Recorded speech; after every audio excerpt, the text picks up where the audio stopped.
Gold gold gold gold gold gold అందరూ దీని గురించే మాట్లాడుతున్నారు. అసలు సోషల్ మీడియాలో related, particularly financial related and economical రిలేటెడ్గా అయితే కంప్లీట్ దీని మీదనే చాలా చర్చ జరుగుతుంది. సరే, I just would like to talk about a few things. గతంలో గోల్డ్ పెరగడానికి ఇప్పుడు గోల్డ్ పెరగడానికి ఏమైనా తేడా ఉందా? First question. అంటే గతంలో పెరగటం ఇప్పుడు పెరగటానికి తేడా ఏంటి? ఇలా ఒక 3 పాయింట్స్ మాట్లాడతాను.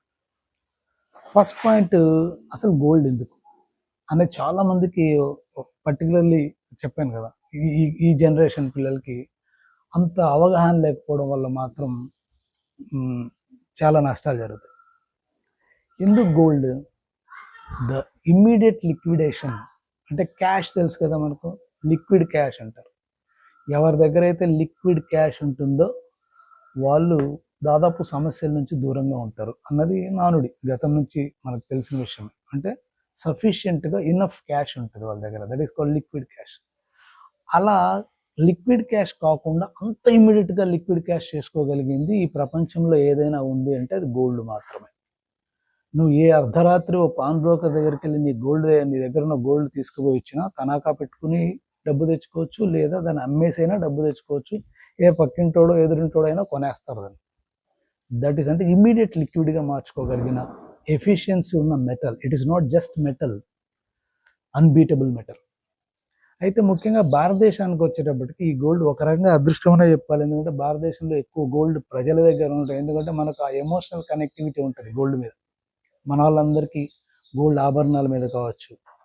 సరే, అది that is a different topic. అయితే ఇలా ఒక ఇంట్లో ఎంత గోల్డ్ ఉంటే అంత లిక్విడిటీ ఎక్కువ ఉన్నట్టే, ఒక దేశానికి ఎంత గోల్డ్ ఉంటే అంత లిక్విడిటీ ఎక్కువ ఉన్నట్టు, అంత ఫియర్ ఫ్యాక్టర్స్ ఫ్యూచర్లో మనకు లేకుండా పోతాయి అన్నదానికోసం ఆల్మోస్ట్ ఈ మధ్య కాలంలో ప్రతి కంట్రీ అప్రాక్సిమేట్గా, it's not my opinion, I'm backed by some data, my tongue and my mind is backed by some data. So ఇప్పుడు ఉన్నటువంటి పరిస్థితుల్లో almost every month 64 tons of gold every month దాదాపు చాలా దేశాలు కొంటున్నాయి. 64 tons of gold every month. So ఇలా కొనటం చేత మాత్రమే ఇప్పుడున్నటువంటి గోల్డ్ ప్రజలు కొనటం వల్ల పెరిగిన రేట్ కాదు, దేశాలే కొంటున్నాయి. కానీ ఇదే గతంలోకి వెళ్తే చాలా దేశాలు వాళ్ళ దగ్గర ఉన్న గోల్డ్ను అమ్ముకునేవి. అంటే sellers are turned into buyers. అంటే గతంలో ఏ దేశాలు అయితే గోల్డ్ను విపరీతంగా అమ్మాయో ఇప్పుడు అవే దేశాలు గోల్డ్ని అక్యుములేట్ చేసుకుంటున్నాయి, కొంటున్నాయి. వాటిలో భారతదేశం కూడా ఒకటి ఉంది. అదృష్టం ఏంటంటే మనం చాలా ముందే, మన ప్రభుత్వం చాలా ముందే దీన్ని రికగ్నైజ్ చేసి అక్యుములేట్ చేసుకోవడం మొదలుపెట్టాయి. ఫర్ యువర్ కైండ్ ఇన్ఫర్మేషన్, గతంలో డాలర్స్ని ఎక్కువగా స్టోర్ చేసుకునే చాలా దేశాలు, సెకండ్ పాయింట్ ఇది, డీడాలరైజేషన్ వల్ల కూడా గోల్డ్ రేట్ పెరుగుతుంది. మొదటి పాయింట్, చాలా కంట్రీస్ గోల్డ్ని అక్యుములేట్ చేసుకుంటున్నాయి. అందులో భాగంగా almost every month 64 tons of gold, దాదాపు మినిమం అంటే దాదాపు 10 నుంచి 15 దేశాలు అప్రాక్సిమేట్గా ఎవ్రీ మంత్ 64 tons ఆఫ్ గోల్డ్ని అక్యుములేట్ చేసుకుంటున్నాయి. అయితే భారతదేశం ఎంత అక్యుములేట్ చేసుకుంటుందో చెప్తాను. ఇంకో పాయింట్ కూడా చెప్తాను. అదేంటంటే గోల్డ్ మరి అంతగా పెరిగిపోతే నెక్స్ట్ మెటల్ ఏంటి, గోల్డ్ని బీట్ చేసే మెటల్ ఏదైనా ఉందా, ఇది కూడా చెప్తాను. చూడండి, వినండి. కాకపోతే సెకండ్ పాయింట్ ఏంటి, డీడాలరైజేషన్. ఈ డాలర్ ఆధిపత్యాన్ని లేదా అమెరికా అనే కంట్రీ యొక్క ఆధిపత్యాన్ని చాలా కంట్రీస్ ఈ మధ్య కాలంలో అయితే వ్యతిరేకత ఎక్కువ అవటం చేత డాలర్ని ఎక్కువగా స్టోర్ చేసుకోవడం కంటే గోల్డ్ని స్టోర్ చేసుకోవడం మేలు అన్న వాతావరణంలోకి, ఆ సేఫ్టీ థింకింగ్లోకి వచ్చిన తర్వాత గోల్డ్ని అక్యుములేట్ చేసుకోవడం, అంటే డీడాలరైజేషన్ చేయాలి అనే ఉద్దేశంతో ఉన్న కంట్రీస్ అన్నీ కూడా గోల్డ్ని అక్యుములేట్ చేసుకుంటున్నాయి. ఇది కూడా ఒక పాయింట్. ఇక మూడవ ముఖ్యమైన పాయింట్ ఏంటంటే, ద మోస్ట్ ఇంపార్టెంట్ పాయింట్, ఇది అందరికీ తెలిసిన పాయింట్ ఏంటి, గోల్డ్ మైన్స్ తక్కువ, కానీ ప్రతి కంట్రీ అంటే కొన్ని కంట్రీస్లో ఉన్నటువంటి ప్రజలు కావచ్చు, వాళ్ళ ఎమోషనల్ కనెక్టివిటీ కావచ్చు, గోల్డ్కు ఉన్నటువంటి అంటే డిప్రిషియేషన్ లేకపోవటం, డిప్రిషియేషన్ ఉండని మెటల్, అంటే దాదాపుగా మీరు 10 సంవత్సరాల క్రితం అంతెందుకండి 1 ఇయర్ క్రితంకి ఇప్పటికి almost 50% in 1 year, 50-60% I think. దాదాపు 60% ఒక మెటల్. దీని వెనక్కి వచ్చే పరిస్థితి తక్కువ, ముందుకెళ్ళే పరిస్థితి ఎక్కువ. అంటే 10 అడుగులు ముందుకేస్తే 2 అడుగులు మాత్రమే వెనక్కేసే మెటల్ ఏదైనా ఉందంటే అది సేఫెస్ట్ మెటల్ అనుకుంటారు. ముందే ఫస్ట్ పాయింట్ కింద చెప్పినట్టు నేను. సో దానికి ఉన్నటువంటి లిక్విడేషన్, ఇమీడియట్ లిక్విడేషన్ చేసుకునే పాసిబిలిటీ ఉన్న మెటల్ కావచ్చు. And as I told you, second point de-dollarisation, countries accumulation. And third point, దీని డిప్రిషియేషన్ చాలా చాలా తక్కువ ఉంటుంది. అంటే ఎవరి దగ్గర అయితే గోల్డ్ ఎక్కువ ఉంటుందో వీళ్ళు దాని వాల్యూ తగ్గుతుందేమో అని భయపడాల్సిన అవసరం లేదు, కంపారిటివ్లీ వేరే వాటితో పోలిస్తే. At the same time very long term కూడా నువ్వు పెట్టుకోవాల్సిన అవసరం లేదు మీరు. And with in this point, మీరు ఒక రియల్ ఎస్టేట్ బిజినెస్ చేయాలంటే ల్యాక్స్లో, మినిమం లక్షల్లో డబ్బులు ఉండాలి. ఇప్పుడు పరిస్థితులు అయితే కోట్లలో ఉండాలి. కానీ అదే మీకు 10,000 రూపాయలున్నా, 20,000 రూపాయలున్నా, 1,00,000 రూపాయలున్నా గోల్డ్ని మాత్రం అక్యుములేట్ చేసుకోవచ్చు. అంటే లోయెస్ట్ ఇన్వెస్ట్మెంట్తో కూడా నువ్వు అక్యుములేట్ చేసుకోగలిగినటువంటి పాసిబిలిటీ ఉన్నటువంటి ఏదైనా ఒక మెటల్ ఉందిరా అంటే, అది డిప్రిషియేషన్ లేనటువంటి మెటల్ ఏదైనా ఉందిరా అంటే అది గోల్డ్ మాత్రం.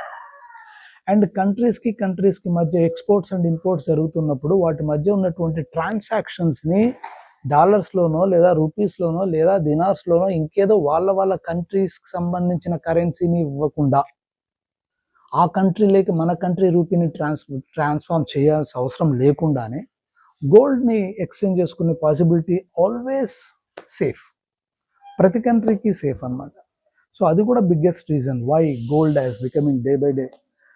అండ్ అఫ్ కోర్స్ ఇక లాస్ట్ బట్ నాట్ లీస్ట్ ఒకే ఒక పాయింట్, అదేంటి, ఈ మధ్య కాలంలో భారతదేశం 888 అంటే దాదాపు 888 టన్స్ ఆఫ్ గోల్డ్ ఒకేసారి అక్యుములేట్ చేసింది. జస్ట్ నాకు తెలిసి రీసెంట్ న్యూస్ ప్రకారం, మన ఫైనాన్స్ మినిస్టర్ గారు చెప్పిన ఇన్ఫర్మేషన్ ప్రకారం అయితే ఆల్మోస్ట్ 888 టన్నులు. అంటే ఈ రోజు వరకు మన దగ్గర ఉన్న గోల్డ్ 800 టన్నులో 1000 టన్నులు అనుకుంటే ఒక్కసారి డబుల్ చేసేసారు దాన్ని ఈ 2025లోనే.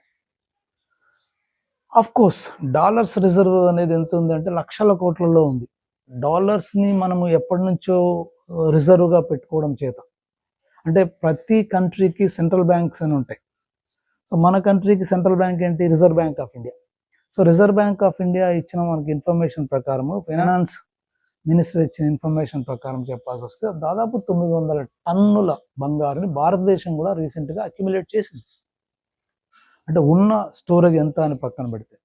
సో ఇకపోతే ఇంకో పాయింట్ ఏంటంటే ఇక్కడ గుర్తొస్తుంది, టాప్ 10 కంట్రీస్ గోల్డ్ రిజర్వ్ చేసుకున్నటువంటి కంట్రీస్లో అఫ్ కోర్స్ ఫస్ట్ ప్లేస్లో అమెరికా ఉంది. అందుకే అమెరికన్ డాలర్కి కావచ్చు, అమెరికాకి కావచ్చు, మిగతా దేశాలన్నీ ఎందుకు అంత రెస్పెక్ట్ ఇస్తున్నాయి, ఆల్రెడీ డెవలప్డ్ కంట్రీ అని ఎందుకు అంటున్నాము అంటే వాళ్ళ దగ్గర గోల్డ్ అంత అక్యుములేటెడ్గా ఉంది. అఫ్ కోర్స్ వాళ్ళకున్న అప్పులు కూడా అలాగే ఉండొచ్చు, అది వేరే విషయం. ఆ తర్వాత సెకండ్ ప్లేస్ జర్మనీ ఉంది, థర్డ్ ప్లేస్ నాకు తెలిసి ఇటలీ ఉంది. అలా తీసుకుంటే 6th ప్లేస్లో చైనా ఉంది, 8th ప్లేస్లో ఇండియా ఉంది. ఆల్మోస్ట్ రీసెంట్గా మనం పర్చేస్ చేసినటువంటి అప్రాక్సిమేట్ 900 టన్స్ ఆఫ్ గోల్డ్ వల్ల మనం కూడా ఇప్పుడు చైనా స్థాయి కంటే 6th ప్లేస్కో 5th ప్లేస్కో వచ్చే అవకాశం ఉంది.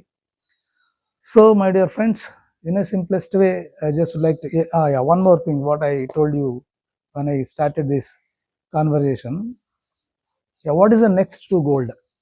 అంటే గోల్డ్ తర్వాత గోల్డ్ అంత అప్రిషియేట్ అవ్వగలిగే పాసిబిలిటీ ఉన్నటువంటి మెటల్ ఏదైనా ఉంది అంటే తెలిసింటే మీరు కామెంట్ చేయండి, లేదా దాని గురించి ఇంకోసారి మాట్లాడతాను. అంటే గోల్డ్ని బీట్ చేస్తుందా భవిష్యత్తులో? సిల్వర్ గురించి మాట్లాడట్లేదు నేను. సిల్వర్ ఈజ్ మీరు రెండింటిని ప్యారలల్గా చూడాల్సిందే, గోల్డ్ అండ్ సిల్వర్ మెటల్స్ అంటే. అందులో ముఖ్యంగా సిల్వర్, చాలామందికి సిల్వర్ గురించి ఏమైనా ఇన్ఫర్మేషన్ కావాల్సి వస్తే అది కూడా అడగండి. దాని గురించి కూడా ఒక 5-6 నిమిషాలు నేను మాట్లాడతాను. సిల్వర్ ఎందుకు, సిల్వర్ ఆర్నమెంట్స్ పర్పస్ మాత్రమే కాదు, వేరియస్ డిఫరెంట్ సెక్టార్స్లో వాడుతున్నారు కాబట్టి. So next to gold, immediate to gold, gold పెరిగినంతగా పెరిగే అవకాశాలు ఉన్న మెటల్ ఏది? కామెంట్ చేయండి, చూస్తాను.